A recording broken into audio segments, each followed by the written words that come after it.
আসসালামু আলাইকুম। উর্দু অনুবাদকের কথা। প্রকৃতপক্ষে আল্লাহ তাআলা ঈমানদারদেরকে প্রতি বড় অনুগ্রহ করিয়াছেন, যখন তাহাদের মাঝে তাহাদের মধ্যে হইতে এক মহান রাসূল প্রেরণ করিয়াছেন। মানুষের মধ্য হইতে হওয়ার কারণ তাহার মহান গুণাবলী হইতে লোকেরা সহজ উপকৃত হয়। রসূল তাহাদিগকে আল্লাহ তাআলা আয়াতসমূহ পড়িয়া পড়িয়া শোনান। কোরআনের আয়াত দ্বারা তাহাদিগকে দাওয়াত দেন, উপদেশ দেন। তাহাদের চরিত্র সংশোধন ও পরিমার্জন করেন।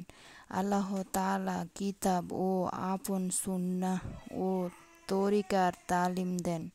নিঃসন্দেহে রাসূল আগমনের পূর্বে এই সমস্ত লোক প্রকাশ্য গুমরাহিতে লিপ্ত ছিল।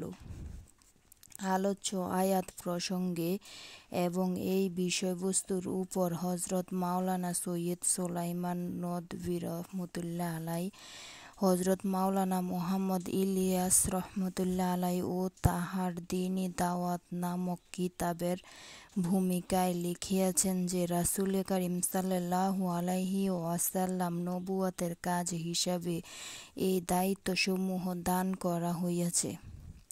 কোরআন তেলাওয়াতের মাধ্যমে দাওয়াত, চরিত্র সংশোধন এবং আল্লাহর কিতাব হিকমত শিক্ষাদান করা। কোরআনে কারীম ও বিভিন্ন সহিহ হাদীসের স্পষ্ট বর্ণনা দ্বারা ইহা প্রমাণিত যে, শেষ নবীর উম্মত তাহাদের নবীর অনুকরণে বিশ্বের সকল উম্মতের প্রতি প্রেরিত।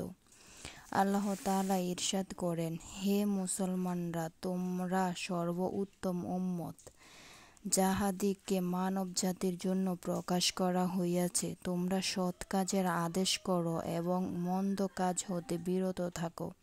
সূরা আলে